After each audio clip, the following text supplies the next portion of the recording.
네, 서울 강남에서 시작된 부동산 시장 회복세가 확산되고 있습니다. 전세 가격의 지속적인 오름세, 그리고 가계대출 급증 등으로 집값 상승세가 확산될지 주목되는데요. 두 분의 전문가 모시고 향후 집값 전망 들어보겠습니다. 원대중 서강대 일반대학원 부동산학과 교수 두성규 목민경제연구소 대표 나오셨습니다. 두 분 어서 오세요. 안녕하세요. 반갑습니다. 자, 저희가 그 집값 동향에 대해서 몇 차례 토론했습니다만 최근 집값이 꾸준히 지금 오르고 있습니다. 서울에서 상대적으로 집값이 높지 않은 노원, 도봉, 강북, 이른바 노도강 지역까지 좀 오른다는데 실제 상황이 어떤지 두성규 대표님, 실제 집값 오름세를 우리가 조금 걱정해야 될 정도 그런 정도가 지금 되고 있습니까? 어떻습니까? 네, 지금까지 이제 많은 언론에서도 언급을 많이 하고 있습니다만 진짜 그 전체적인 집값 흐름 자체가 확연해진다고 표현을 할 수 있을 정도로 그 흐름복, 즉 상승폭 자체가 굉장히 이제 커지고 있는 상황들입니다. 그래서 서울 아파트값 같은 경우에는 7월 첫째 주를 기준으로 해서 한국부동산 발표에 의할 때 2021년 9월 셋째 주 이후 33개월 만에 상승폭이 최대를 기록하게 됐습니다. 0.2%가 상승하는 그것으로 인해서 최고 상승폭을 갱신했다고 볼 수 있는데요. 한 주간 상승폭이 0.2%. 그렇죠. 네네. 그리고 이 상승폭 자체가 서울 같은 경우에도 15주 연속으로 흐름세가 이제 이어지고 있다는 거죠. 이어지고 있는 가운데 그 폭 자체가 굉장히 가파르게 이제 올라가고 있다는 부분은 시장에 있어서 그동안에 매도세 부분과 관련해서 매도세 우위냐 매수세 우위자 이야기가 많이 있었는데요. 그 부분에서 이제 매도세 쪽, 그러니까 매도자 쪽이 굉장히 유리하면서 어떤 여러 가지 가격 협상력이나 이런 쪽에서도 유리한 입장을 유지하고 있는 그런 것으로 보여집니다. 그리고 조금 전에 말씀하셨다시피 서울 내에서도 상당히 그쪽의 흐름 자체는 동일하지 않고 지역별로 굉장히 큰 차이를 보여주고 있는데요. 물론 우리가 강남 3구를 중심으로 해서 상승폭이 크지만 지금 이번에 경우에서는 마용성이라고 해서 마포구, 그다음에 이제 용산구, 성동구 쪽에 그 상승세를 주도하고 있는 모습이 굉장히 확연하게 나타나고 있습니다. 특히 성동구 같은 경우에는 한 주의 상승폭이 제가 조금 전에 서울 평균에서 0.2%가 오른 것이 대단한 거다라고 말씀을 드렸는데 성동구는 한 주 만에 0.59%를 올랐습니다. 0.59? 예, 그러니까 서울의 평균 지금 최고가를 오른 폭의 3배를 지금 오른 그런 부분들을 보여주고 있고요. 성동구에 무슨 일이 있었습니까? 이렇게 0.59%. 그쪽에 지금 많은 수요자들이나 이런 분들이 관심이 집중되고 있는 그런 측면들이 있고요. 그쪽에서는 지금 상당히 고급 주택들이 지금 성동구의 경우에도 많이 위치하고 있고 여러 가지 주거 환경이나 이런 부분에 있어서 뭐 최근에는 연예인들도 굉장히 관심을 두고 있는 그런 부분이라고 볼 수 있습니다. 그리고 용산구도 0.35, 마포구도 0.33 해서 굉장히 그렇게 오르고 있는데 특히 노도강 같은 경우는 상대적으로 굉장히 취약한 지구고 그쪽에 있어서는 그동안에 영끌족들의 무덤이다라는 이야기까지 나왔던 그런 측면들이 있습니다만 최근에는 이런 쪽에 있어서도 지금 상당히 회복 부분에 대한 움직임들이 나타나고 있는 그런 쪽으로 나타나고 있기 때문에 전반적으로 본다면은 서울의 전셋값 상승이 오랫동안 58주가가 지속되는 것과 함께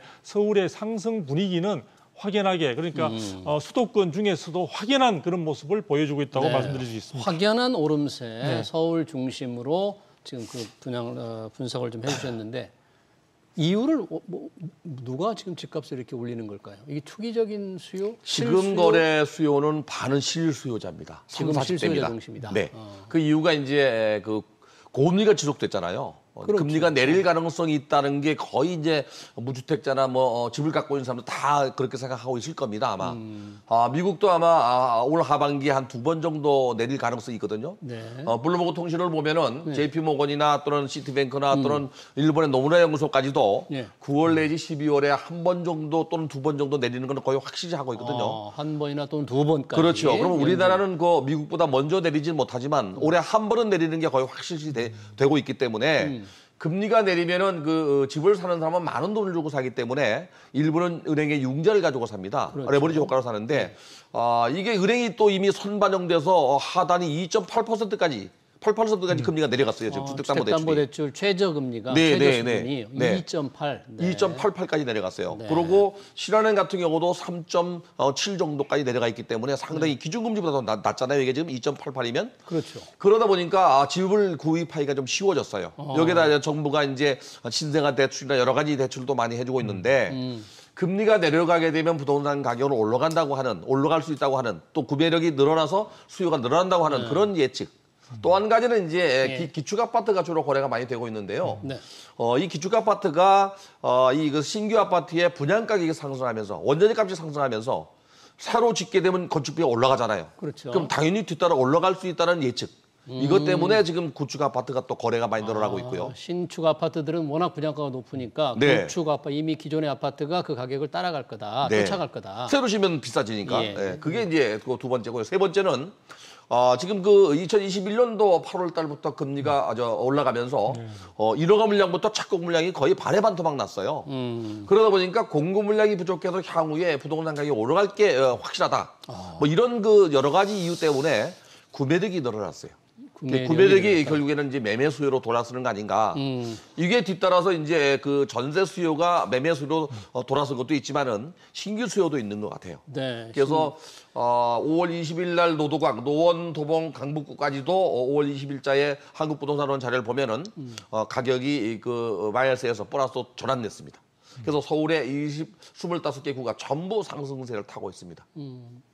이게 그럼 시작일까요? 아니면 좀 많이 올랐다고 어떻게 봐야 됩니까? 지금 상황이 그러면 오름세가 앞으로 이제 어떻게 될지 그게 제일 궁금할 것 같아요. 그렇죠. 전체적인 흐름을 어떻게 보느냐 하는 부분은 뭐 여러 가지 지표로 네. 볼 수가 있는데요. 저는 사실은 제일 이제 많이 이야기하는 게 예전에도 보면은 서울의 경우에 이제 가격이 오르고 있음에도 불구하고 이제 굉장히 하락 쪽에 무게를 많이 두시는 분들은 매물이 많이 나와 있다. 이제 그 이야기를 강조를 많이 하셨거든요. 매물이요. 예. 네. 근데 이제 제가 그때 이제 반박을 하기로는 매물이 많이 나와 있지만 계약 체결이 굉장히 거래량이 굉장히 적은 것으로 봐서는 이 부분에 있어서 서로 매도자와 매수사가 서로 팽팽한 어떤 그런 상황이 있기 때문에 이거는 하나의 그 시장 흐름 자체를 갖다가 단순히 매물이 많다고 해서 하락장으로만 단순하게 치부하기는 좀 어렵다 이런 이야기를 했었는데 네. 최근에 와서 이 거래량 부분 즉 적극적으로 사려고 하는 매수세가 굉장히 집중이 되면서 네. 서울의 경우에만 하더라도 거래량이 굉장히 거의 폭증이라고 할 정도까지 지금 기존에 우리가 한 2,000건 내외에서 머물던 것이 5월 달에 거래량이 최종적으로 국토부의 발표에 의하면 5,188건으로 5월은 지금 서울 아파트가 5,000건을 넘어선 거죠. 넘어선 거죠. 네. 네, 넘어선 거기 때문에 그 부분이 이제 기존의 어떤 여러 가지 거래량의 흐름에서 볼 때 굉장히 두드러진 그런 모습을 보여주는데 더 중요한 것은 그 다음 6월 달 아마 최종적으로 거래량이 집계되는 것은 7월 말이 돼야 되는데 네. 이 6월 달에 거래량이 벌써 5,000건을 지금 넘을 것으로 예상이 되고 있고 아마 6,000건까지도 무난히 도달할 것이다. 그래 이렇게 보기 때문에 거래량이 많이 늘어난다는 것은 그만큼 매수 심리가 회복이 됐다고 볼 수가 있고요. 예. 또 이런 과정 속에서 하나 우리가 또 눈여겨볼 수 있는 예. 것은 신고가라고 들어보셨죠? 신고가. 예, 예. 그렇죠. 그러니까 기존에 어떤 가격에서 최고의 그 가격을 네. 새롭게 최고 가격, 최고치를 달성하는데 이런 신고가 등장이 심심찮게 나타나고 있습니다. 신고가. 예, 그런 부분도 있고 현장에서는 또 어떤 주변에 이런 것들이 확산되고 있는 데다가 심지어는 매도자가 계약이 체결돼서 계약금을 받았음에도 불구하고 취소하는 그걸 예. 위약금도 내야 되는데. 위약금을 자기가 물겠다 이거죠. 그럼 물고도 물고서도 취소를 충분히 한다? 보유하는 것이 향후의 주택 가격의 흐름을 볼 때 그래요? 충분히 더 큰 수익을 기대할 수 있다는 쪽의 흐름도 나타나고 있습니다. 예, 지금 집값 오름세가 확연하고 일부 거래는 뭐 매매 계약을 취소하고 네. 매수자가 참 그런 상황까지 발생한다. 그러면 지금 실수요자 입장에서는 지금이라도 집을 사야 합니까? 지금이? 집을 살 때입니까? 만약에 저금리를 이용해서 내 집 마련이 가능하다면 네. 저는 개인적으로 자기 분수에 맞는 범위에서는 사도 된다고 봐요. 지금 시점에? 네. 왜 그런가 하면 금리가 한 번 내리든 두 번 내리든 장기적으로 볼 때 이제 올라가지 않고 네. 적어도 좀 떨어져서 중금리 정도로 내려오지 않겠나. 네. 그리고 이제 경제도 좀 좋아지고 있거든요. 경제 지난달에 무역 수지가 80억 달러의 흑자를 냈습니다. 그렇죠. 작년, 재작년 6월 달에 흑자로 돌아서서 그 당시 11억 3천억 달러 흑자가 됐는데요. 예. 지금까지 딱 한 번도 적자를 보지 않고 계속 흑자를 봤습니다. 금년 1월 달에 2억 달러 정도 흑자를 봤어요. 예. 3억 달러 정도. 그러면 계속 두 자리 이상의 흑자를 봤기 때문에 경제도 좀 좋아지는 거 아닌가. 다시 말하면 글로벌 경제가 이제 바닥을 치고 올라온다 그러면 우리도 좋아질 수 있거든요. 수출이 잘 되는 거죠? 네, 지금 네. 상대적으로. 근데 수입은 좀 줄었어요, 사실은. 네. 근데 이제 이렇게 경제가 좋아지고 내수 경제가 좋아지면 역시 그 유동성 자금이 많아지거든요. 내수 경기는 아주 굉장히 어려붙어 실제 있어서 어렵습니다. 지금 물가도 낮았다 그러지만 수출만 좀 잘 되는 네. 거예요. 근데 수출 경기가 좋으면 지금 당장은 아니지만 장기적으로 볼 때 작년보다는 경제가 좋아질 거라고 보는 거죠. 그리고 여기다가 이제 금리가 낮아지면 예. 공급량이 부족하다는 것 때문에 매수세가 살아날 수 있다. 네. 그런 징조가 서울서 나타난 게 경기도에 인천 전구가 지금 상승세를 돌아섰고요. 그럼 좀 수도권, 서울 네. 말고 수도권, 경기, 인천 이쪽과도 지금 상승세가 좀 확실히 인천이 보여요? 전부 전구가 플러스로 돌아섰고요. 지난주에. 그리고 부천 또 수원, 성남이 지금 상세를 돌아섰습니다. 예. 근데 이게 이제 대세 상승으로 가느냐? 그거는 좀 지켜봐야 돼요. 대세 상승인지 여부는 좀 지켜봐야 네, 지켜봐야 된다. 돼요. 지금 올라가는 율이 아까 우리 두석기 박사 말씀하신 대로 성동구가 0.59% 그러니까요. 올랐지만 네. 지역에 따라서는 0.1, 0.01 뭐 이렇기 때문에 미비하게 올라가기 때문에 마이너스가 정체되거나 플러스로 돌아섰다는 데 의미가 있지. 이게 뭐 0.5, 1, 뭐 1%이 올라가는 그런 장세는 아닐 수도 있습니다. 이게 네. 지금 당장 금리가 높기 때문에. 네, 여전히 높은 수준. 비록 금리가 내려가겠지만 현재는 높다 그런 거잖아요. 이게 다시 말하면 하락세가 멈췄다고 보면 돼요. 전체 집값이. 네. 지방은 말고 서울 수도권 지역은 일부 지역이. 그러니까 제가 이제 궁금한 게 서울의 강남에 시작된 집값 상승세가 서울에 이제 이렇게 퍼져서 노원, 도봉, 강북까지도 가지만 가고 있고 성동 같은데 정말 많이 오르는데 뭐 서울에서 좀 안 오르는 데도 굉장히 많이 있을 거고요. 네네네. 또 뭐 기존 아파트라든지 뭐 빌라라든지 이런 데는 별로 안 오르실 거고 네네. 지방은 굉장히 어렵잖아요. 그러니까 우리가 가끔 얘기하는 이 집값의 양극화가 더 심화되는 건지 지방 상황은 좀 어떻게 봐야 돼요? 지방 상황은 굉장히 이제 어려운 상황이고요. 회복 자체가 쉽지 않다고 보여지는데 가장 큰 원인으로 지적되는 것은 결국 지방에 있어서의 여러 가지 이제 경제 상황이 지금 어려워지고 있고 또 거기에다가 지방에는 상당히 그 기존에 어떤 공급된 물량 자체가 많이 적체되어 있는 경우들이 있습니다. 예. 그리고 대부분의 전국적으로 지금 미분양 물량이나 또 혹은 또 중공업 미분양에서 악성 미분양 물량 자체도 대부분 그 경우에 보면은 지방에 지금 있는 상황이다 보니까 지방에는 그 해당되는 기존 물량 부분을 일단 해소가 돼야만이 그 다음에 어떤 상승 부분이나 이런 부동산 시장 경기 회복 부분을 갖다 논할 수 있는 상황인데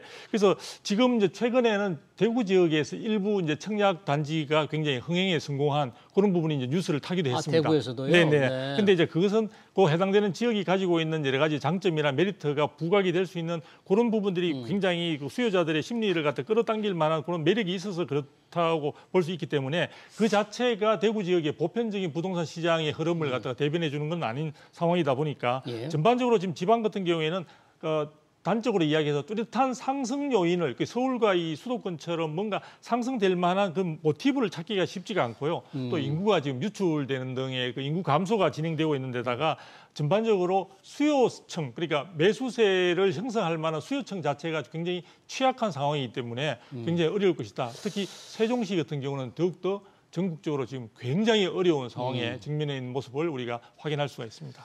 지금 이렇게 집값이 오르니까 집이 없는 분들은 정말 속이 타고요. 결혼을 앞두고 집을 마련해야 될 이 젊은이들은 참 가슴이 조금 먹먹할 텐데 이 정부가 왜 정책 자금을 많이 공급했잖아요. 네. 뭐 신생아 특례 대출이라든지 결국 정부가 좀 집값을 떠받치는 밀어 올리는 정책을 지금 하고 있다. 이렇게 면도 없잖아 있습니다. 사실 이게 그 어떤 규제를 하더라도 유동성 자금이 많으면 주택가가 올라가거든요. 근데 이제 신생아 대출뿐이 아니라 이제 뭐 여러 가지 그 정부가 무주택자 20대, 30대들이 집을 살 수 있는 정책적으로 저금리를 계속 내놨거든요. 예.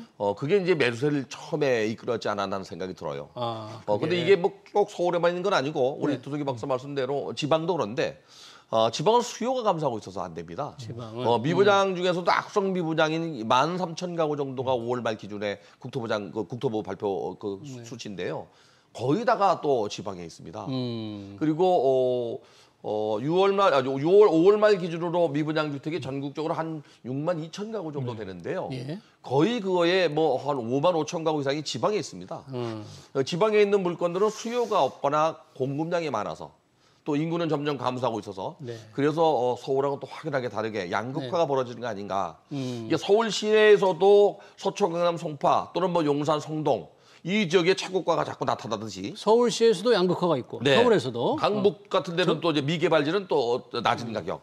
어느 정도면 뭐 집값 자체가 3배, 4배 차이도 납니다. 3.3제곱미터당 강남 같은 경우는 거의 호가가 1억이 넘습니다. 근데 강북의 싼 지역은 아직도 2천 정도에 있기 때문에 5배 정도 차이 나죠. 신규 분양 물량도 이 그 서초에 분양가 상한제가 적용되는데도 불구하고 약 한 6,700만 원 정도 됩니다. 3.3제곱미터. 분양가 상한제 적용 지역에서도. 네. 근데 이거는 뭐 받으면 로또죠. 예. 그래서 이 강북 같은 경우는 뭐 훨씬 낮은 가격이라서 서울에서도 양극화, 수도권에서도 양극화. 수도권에 GTX가 지나가거나 개발 호재가 있는 데는 또 높고 그렇지 않은 지역 또 뭐 외진 지역은 또 뭐 분양이 안 되는 그런 상황이고 지방도 지방 나름대로 또 양극화가 생기면서 오히려 이 1가구 2주택자에 대한 규제가 있잖아요. 2년 거주 조건에 또 뭐 종합부동산도 아직 살아 있으니까 결국에 똘똘한 한 채로 몰리는 그래서 양극화가 더 벌어지는 거 아닌가 그런 현상이 점점 벌어지고 있습니다.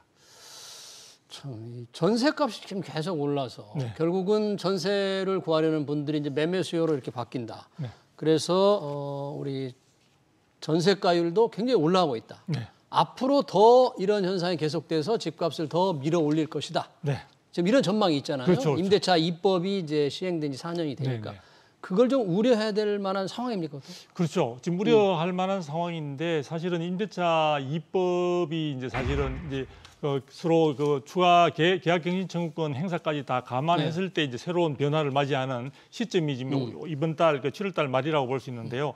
이제 이 시점에서 본다면은 기존에 지금 그렇게 해서 계약갱신 청구까지 행사된 그런 만기가 된 어떤 물건들이 신규 시장에 나올 때에는 기존에 주택 소유자들은 아마도 그동안에 못 오르게 된 전세 가격을 한꺼번에 올리려는 그런 것이 있을 것 같고요. 또 전체적으로 지금 시장에서는 지금 신규 분양 물량이 적은 상태에서 입주 물량까지 적어지다 보니까 전세 물량 자체가 지금 줄어들고 있어요. 또 물량도 적은 데다가 그 계약갱신 청구권 행사까지 돼가지고 새롭게 이제 가격을 올리려는 그런 물량이 나오고 있는데 지금 시장에서는 이 물량까지 그런 상황에서 전반적인 어떤 전세 가격 자체가 계속해서 58주 이상의 오름세를 보여주고 있는 가운데 향후에도 전세 시장의 가격이 더 오를 것으로 보여지기 때문에 정부가 지금 굉장히 난감한 상황에 있습니다. 그래서 이러한 서민들을 위해서 사실은 대출 자금을 전체적으로 지금 정책금리보다도 훨씬 낮은 2%대의 어떤 정책금리를 갖다가 내주고 있는데 그 부분이 또다시 시장을 자극시키는 쪽으로 이제 가고 있는 것이 아니냐는 그런 쪽에 딜레마에 지금 빠져 있는 그런 형국인 것 같습니다. 그런데 저는 제가 생각할 때는 정부에서 여러 가지 지금 전세 시장이든 매매 시장이든 간에 굉장히 어려운 상황에서 서민들을 위해서 지금 저렴하게 내놓는 이런 대출 부분에 대해서는 뭐 반론도 상당히 많긴 하지만 서민들은 이것마저도 정부의 지원이 없다면 내 집 마련의 꿈 혹은 안정적인 주거 안정을 위해서 전세 공간들을 갖다 충분히 확보하는 데는 굉장히 어려움을 겪을 수밖에 없는 그런 또 형국이기도 합니다. 집값을 밀어올린 요인이 되더라도 이런 정책 자원 공급이 필요하다. 네, 저는 그렇게 생각을 하고 있습니다. 때문에 다른 대출 수단이 없다. 이 전세가가 오르면 매매가를 밀어올린다. 전세 가격과 매매 가격의 직접적인 인과관계 역사적으로 항상 그랬습니까? 이거 그렇게 있다고 봐야 됩니다. 예를 됩니까? 들면 7월 달에 전세 물량이 지금 13,619건 정도가 나와야 돼요. 지금 이제 그 재계약이. 이게 한국 대한건설정책연구원에서 발표한 자료를 보면은 7월, 8월, 9월, 10월까지가 10,000가구 넘습니다. 7월이 13,619건, 8월이 13,240건, 9월이 11,470건, 그다음에 10월이 1,595건입니다. 그리고 이제 11월과 12월에는 비수기잖아요. 이때도 8,100건, 7,000건 정도입니다. 올해 연말까지 64,000건이 넘습니다. 64,000건이 넘는데 올해 입주 물량은 신규 입주 물량은 23,000건밖에 안 됩니다. 그리고 이제 지금 현재 전세가 재계약되거나 사로 들어가야 될 수요가 매매 수요로 넘어오지 않고 대기 수요로 남아서 전세에 눌러앉는다면 이 그 입주 물량은 분명히 부족하잖아요. 여기에다가 아파트 쏠림 현상이 생겨요. 그렇죠. 요즘 빌라 전세를 좀 꺼리니까. 빌라들은 거의 반전세나 또는 보증부 월세가 늘어나고 있거든요. 지금 아파트의 전세와 그 빌라의 전세가 월세가 6대4 정도입니다. 6대4. 그래서 이 비아파트 부분은 월세가 많으니까 문제가 없다고 봐도 전세 물량에 쏠리는 쏠림 현상을 해결하지 못하면 전세 가격을 밀어 올릴 수 있는데 전세 계약이 임대차 보호법상 2년 아닙니까? 올해 4년이 도래되면 4년이 끝나고 나면 신규 물량은 임대인 마음대로 그 임대 금액을 정해서 계약할 수가 있어요. 그럴 수는 그래서 있지만, 올라가는 겁니다. 그럴 수 있지만 세입자가 참 감당하기 어려운 가격을 그래 되면은 결국에 어렵잖아요. 보증부 월세, 일부 월세가 넘어갈 가능성이 있어요. 예. 1억, 2억을 올려달라면 못 올릴 수 있거든요. 그렇죠. 자, 이렇게 이제 그 월세로 넘어가게 되면 투자 수익률이 높아지잖아요. 네. 그러니까 전월세 가격이 올라가면 부동산 투자 수익률이 높아지게 되면 매매 수요가 늘어나게 됩니다. 다른 물건보다 수요가 수익이 늘어나잖아요. 네. 예를 들어서 월세를 100만 원 받던 게 150을 받으면 50만 원 더 늘어나는 것만큼 부동산 투자에 메리트가 생기거든요. 전세도 마찬가지로 뭐 3억짜리가 3억 5천, 4억 되면 그만큼 자기 자본이 적게 들어가면서 수익이 발생하기 때문에 예. 매매 가격을 밀어 올려서 통상 학문적으로 전월세 가격의 등락폭은 예. 매매 가격의 선행지수라고 합니다. 선행지수. 먼저 가격이 올라가고 뒤따라 투자가 들어오는. 예. 그래서 이런 현상이 아마 올 가을에는 갭 투자가 늘어날 가능성이 높아요. 이 이후에는. 그래요. 좀 걱정을 해야 될 상황 같은데. 지금 그 매매가 대비 전세가 비율을 보면은 예. 전국이 67.4%입니다. 다시 말하면 10억짜리가 전세로 따진다면 6억 7,400이라는 얘기거든요. 예. 거기다가 이제 그 수도권 같은 경우는 61.8%인데 네.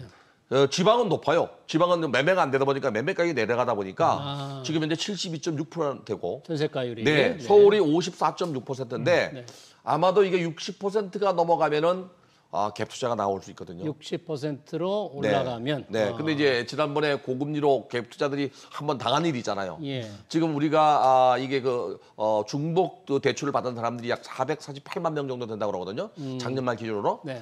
이렇게 이제 그 홍구멍이 난 사람들은 투자를 안 하겠지만 신규 수요는 항상 늘어나는 거니까. 그런데 이제 금리가 미 연준이 아까 말씀하신 대로 9월에 금리를 낮춘다고 했지만 뭐 많으면 또는 2번까지 네. 한다고 했어도 전반적으로 여전히 높은 수준에서 그렇게 덜 떨어질 텐데 그렇게 많이 떨어지지 않을 그러다 텐데. 보니 전세 가격이 올라가면 매매 가격 갭이 좁아지잖아요. 투자 금액이 적어지잖아요.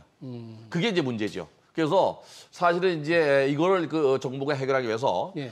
정부가 지금 현재 신규 택지 2만 가구 정도를 준비하고 수도권에요? 네, 금년도 말까지 그 뉴홈을 통해서 12만 가구를 공급하겠다는 겁니다. 12만 가구를. 네, 그러면서도 매입 임대주택을 늘리겠다고 어제 그 LH 이한준 대표가 사장이 또 얘기를 했거든요. 예. 그래서 발빠르게 지금 매입 임대주택을 공급하겠다고 하는데 사실은 매입 임대주택이요 대부분 다 비아파트 부분입니다 이게. LH가 하려고 하는 매입 임대주택. 네, 대부분 비아파트 부분인데 그 전세 사고가 난 이후에 매입 임대주택 경매로 우선 매수권을 행사해서 다시 재임대 놓겠다고 하는 게 아직도 뭐 숫자를 치지 못할 정도로 적습니다. 이제 어느 정도 실행될지가 이제 관건입니다. 예.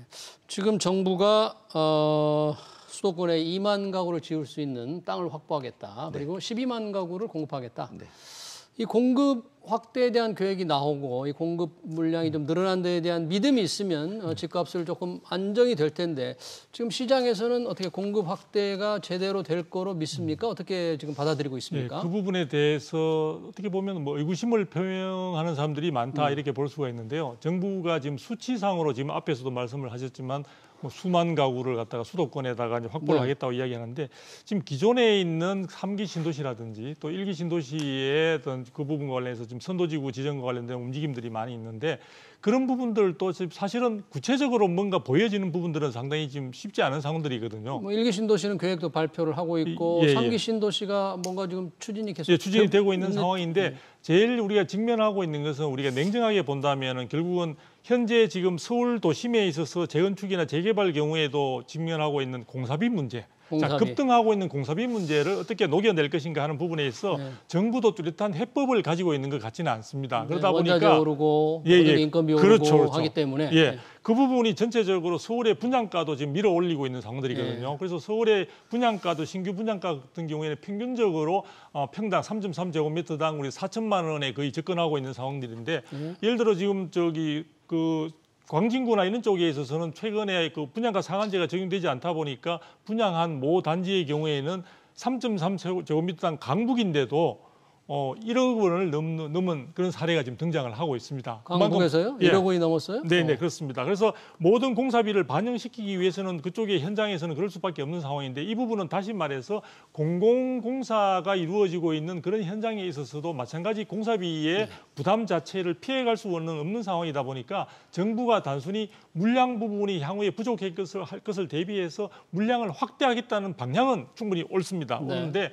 문제는 그것을 위한 구체적인 수단이나 방법에 있어서 실천적인 방법론을 과연 정부가 갖고 있느냐 그 부분에 대해서 많은 분들이 의구심을 좀 표명하고 시장에서 있습니다. 정부의 공급 확대 정책에 대한 확고한 좀 믿음이 좀 없는 게 아닌가 이런 생각인데 저희가 이게 지금 자꾸 이게 집값이 오른다는 얘기만 하다 보니까 뭐 금리 부담, 이자도 늘어날 수 있고 가계 부채도 상당히 심각한 문제가 있기 때문에 뭔가 좀 집값을 안정시킬 수 있는 그리고 집이 너무 계속 오르지 않을 수 있다, 않는다, 걱정하지 마라 이런 안심을 좀 줘야 될 텐데 어떤 방법이 있겠어요? 정부가 내놓는 대책이 두 가지 않습니까? 하나는 이제 매매 가격의 안정화 또는 또 하나는 이제 전월세 가격의 안정화인데 매입 임대주택 같은 경우는 전월세 가격의 안정화에 해당되고요. 예. 주택 가격의 안정화는 이제 주택 공급을 늘리는 건데 지난번에 그 정부가 그 사전 청약 제도를 그 폐지했습니다. 폐지했어요. 네. 네. 사실은 사전 청약 제도가 시간이 길어서 그렇지 먼저 해서 분양을 받게 되면은 이제 집을 마련했다는 것 때문에 매수 시장에 나타나진 않아요. 예. 대기 수요로 남기 때문에 시장은 안정화될 수 있거든요. 물론 전세 시장은 뭐 영향이 없지만은. 근데 이걸 왜 그 폐지했는지 좀 이해가 안 가고. 근데 가격 차이가 실제 본청약 할 때 보니까 너무 그것 분양가가 때문에 오르니까. 그런 겁니다. 네, 그래서 시행사가 예. 결국에 파주해서 사업을 네. 포기했는데 그래서 포기해버리고. LH가 직접 시공하겠다고 합니다. 예. 그래서 이제 이런 부분에서 이제 문제가 있는데 지금 뭐 270만 원 플러스 알파가 13만 원인데요. 283만 원인데 예. 이게 임기 내에 윤석열 정부 임기 내에 그 1억만 나도 그 성공인데 아직 첫 스탑도 뛰지 못한 게 일단 문제입니다. 그래서 3기 신도시를 좀 더 속도감 있게 출발해서 3기 신도시. 네, 예. 서전 청약을 하던 조기 분양하면 시장이 지금 이렇게 그 조금 오르기 시작한 시장이 좀 안정화되지 않겠나. 네. 정부가 아직 이 과열된다고 또는 가격이 오른다고 인정을 안 하는 것 같아요. 네, 실제 오르고 있는데 네, 인정하지 네. 이게 않는다. 뭐 잠시 이게 지속 가능성이 있게 이렇게 오르지 않을 거라고 이렇게 판단한 것 같습니다. 네, 그러니까 부동산 공급 확대에 대한 좀 확실한 신호, 확실한 믿음을 주는 게 필요하다. 두 분의 얘기를 종합해 보면 그렇게 되네요. 네, 부동산 시장 관련 토론 여기서 마치겠습니다. 지금까지 권대중 서강대 일반대학원 부동산학과 교수 두성규 목민경제연구소 대표였습니다. 고맙습니다. 감사합니다.